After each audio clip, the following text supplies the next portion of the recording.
Rutherford Issues with Bryan Barrett on FM 101.9 and AM 1450 Murfreesboro, FM 100.5 Smyrna. Listen and watch at WGNSradio.com. Rutherford Issues is powered by Middle Tennessee Electric. Through Sharing Change, MTE members round up their bills to support nonprofits here in the area. You can find out more at sharingchange.org. One such nonprofit here in our area that we are going to talk about this morning in detail, the Boys and Girls Clubs of Rutherford County. And joining me here this morning is Michelle Clifford. About once a month, we get together and talk about all the good things going on. Michelle, how are you? Hey, Brian, I'm good. How are you? Good. Doing very well. Good to have you with us and hear your voice, of course. And, I know August was like a blur to me. I don't know if it was for you. Yes, it's funny. I was talking to a friend this morning and I was saying, I was going to say the sentence, we're in such and such month already. And I was like, wait, what month are we in? And I was like, we're in September, right? Same. August was a blur. I really had to check myself what month we were in today. Yeah. I thought, who is my guest today? That's always the thing that occurs in the morning. But I looked and I thought, I could have sworn we just talked. So that's how quick it goes. And then I thought it's September and Michelle probably has her Christmas tree up. Brian, how'd you know? No, but I'm already thinking about it. I actually just ordered on Amazon Christmas lights for the house to ready to go to replace the ones that went out last year. It is already fresh on my mind. I've started looking at the Christmas PJs and counting down. I would put it out earlier than I do, but my daughter has a very hard and fast rule, not until after Halloween. So November 1st. Well, I've heard that people who have that hard and fast rule, they do something that I guess is cool if you like that, but they put up a fall/Halloween tree, and then after Halloween is when they convert it to Christmas. Oh, I haven't heard that. Yeah. That's a new one. I'll have to see how my daughter feels about that, if she'll let me have that. So you've got fall colors. You can put the, orange and white lights on it or whatnot, and it's kind of a Halloween/fall tree. So I don't know. That's true. It could be a UT tree/fall tree/ I like it, Brian. That's a good idea. I will always slowly sneak a little bit of Christmas stuff out to see if she'll catch me. Yeah. Like a pillow here or there or something, and she catches it every time. But when we come home from trick-or-treating, it is Christmas music on the ride home. Wow. How about that? Mm-hmm. We've trick-or-treated. I've checked that box. Tis the season, my friend. Well, I'm still envisioning that fall tree. You could have a pumpkin spice latte, ornament, football. I mean, you mentioned football. I mean, there are all kinds of things. So that's a good idea. I think you're onto something, Brian. Well, I wish it would make me money, but I'm sure it won't. I like it. Well, speaking of that time, I guess everything has settled in terms of, the first few weeks of school, kids are getting used to things, the new procedures and where to go and that kind of thing. And I'm sure that it takes a little bit to make that transition at the Boys and Girls Clubs too, but I'm sure that's already happened. It has. We were in full swing at the club with after school. Brian, have I told you lately, we pick up from over 40 schools in Rutherford County. That's a lot of schools. But we have a whole fleet of buses that go out, and they're in action, and we have a great staff who just works really hard. Can you imagine doing the logistics of having 40 schools to pick up from? My daughter's in middle school, and my son is in elementary school now. This is our first year, so I have 2 schools, and I'm going crazy. Can you imagine over 40? But it runs like clockwork. It's so perfect, and the kids have so much fun, and we love seeing them file in off that bus every single day. So with that many schools, how many buses are going out? We have 10 buses, Wow. A fleet of 10 buses that go out. Mm-hmm. I didn't realize you had that many buses. I guess you have to with 40 schools. That's right. Yeah. We are very lucky to have really nice buses. We had a grant through Christy Houston a few years ago, and then just, worked and raised money with the community and have really nice buses. They need to be reliable. Because one bus is picking up, 4 or 5 schools.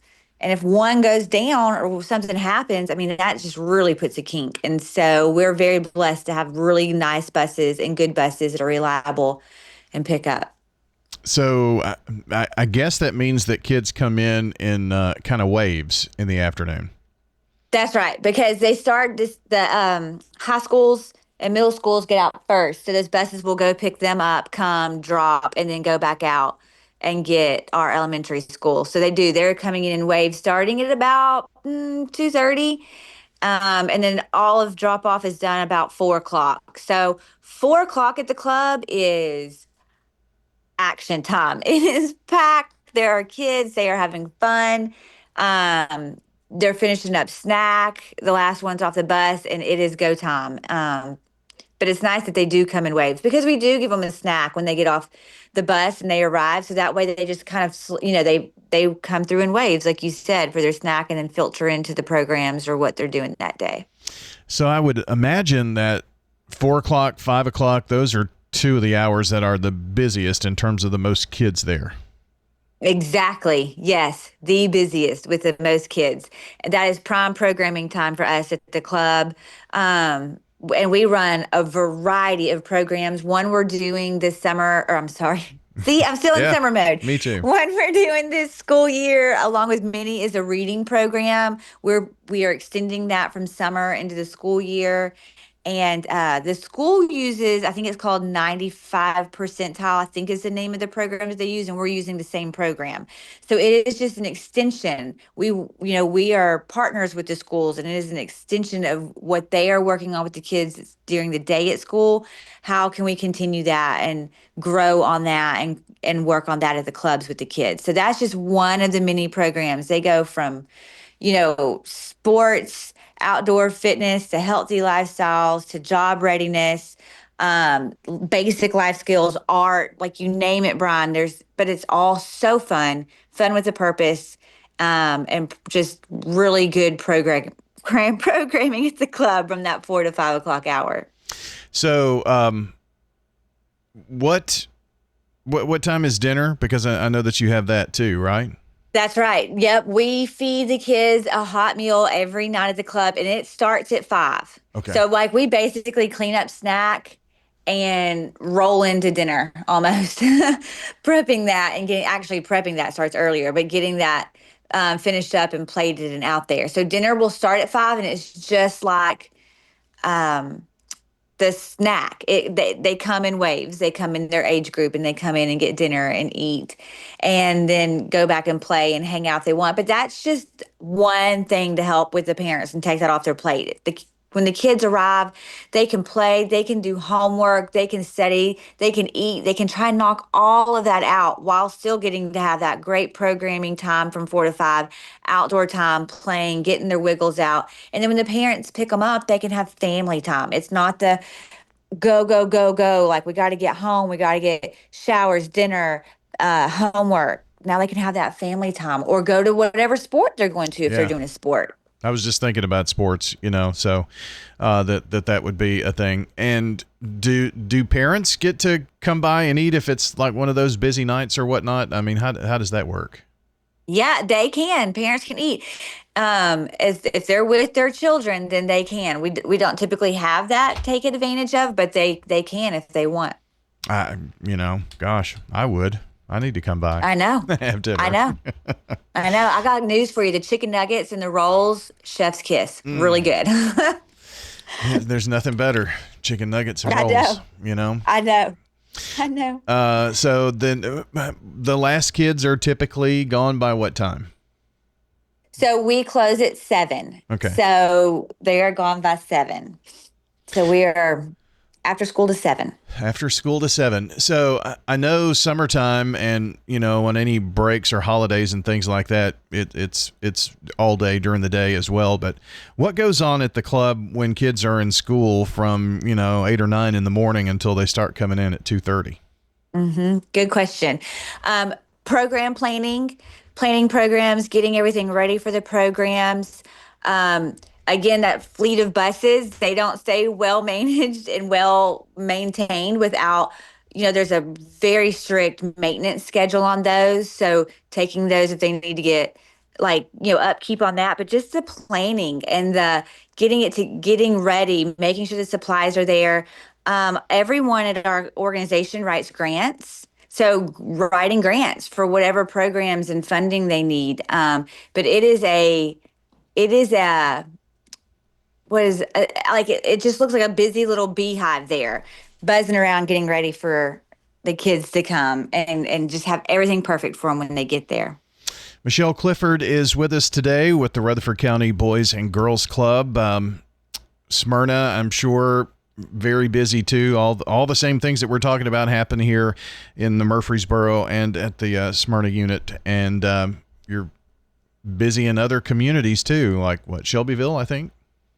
That's right. Our Shelbyville club is doing great. They are booming. We opened a teen center there. It's been a little bit ago, maybe a year ago, but that was fun to add that extension on in Shelbyville and open that teen center for them and expand our service there and who we can serve, and they are doing great things. And what's fun is Shelbyville does a fundraiser called Steak and Chicken, like we do steak and burger, and so they're gearing up for that. I'm like 99% ready to announce their speaker, but I just gotta wait a little bit longer. But they're gonna have a really good speaker at their steak and chicken coming up late fall. So that's exciting too, but they're doing great things in Shelbyville. Yeah, you and that 1%. I mean, I know, Brian, I've tried for years to pry any information out of Michelle. And so if you need someone to keep a secret, let her know. That's true. I am really good with secrets, actually. Apparently. But you're always the first one I tell. Yeah, that's as soon true. as I can. Yeah. It's Brian. So do we have a steak and burger speaker yet?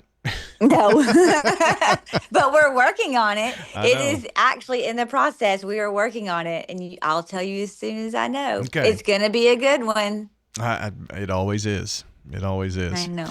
So the things that we've talked about, that steak and burger fundraiser here in Rutherford County helps, this Murfreesboro and Smyrna unit do all of these things during the school year. We've talked a lot about that, but college tour, reading program, teen program. So let's break these down. So college tour, is this fall break time when that's coming up? It is. It's fall break time, which you and I already talked about. Like, how is it already almost fall break time? It's right around the corner, which, I mean, I know we just started school, but I'm already ready for a break. Yeah. So it's like a month away from now. I know. I have a countdown on my phone. But yes, so we're doing a college tour with the teens this fall break. They are going down to the Florida area. Last time they did the Carolinas area. This time they're going down to the Florida area.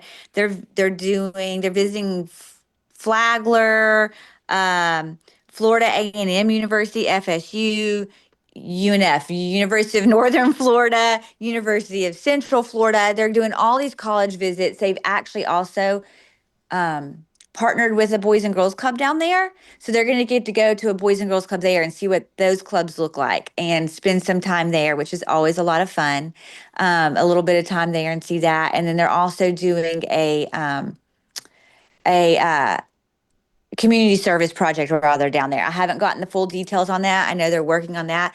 And they're going to get to go to the beach too and have some time on the beach. So that's a whole entire week for them that we're going to put them on a bus and they're going to get to see and experience so many different things, see all sorts of schools ranging from so many different, like all the way from, Flagler to FSU, like different types of schools and ranges and all that's out there. And it's such a good experience. And we're so excited to be able to offer that with our teens. And our teens are looking forward to it, but they have to meet criteria to get to go on this trip because this trip is fully funded for them. Wow. They don't pay anything. Our donors, we have received grants. We have amazing donors. It's something we focus on at Steak and Burger and ask for donations for. So it is fully funded opportunity for these youth.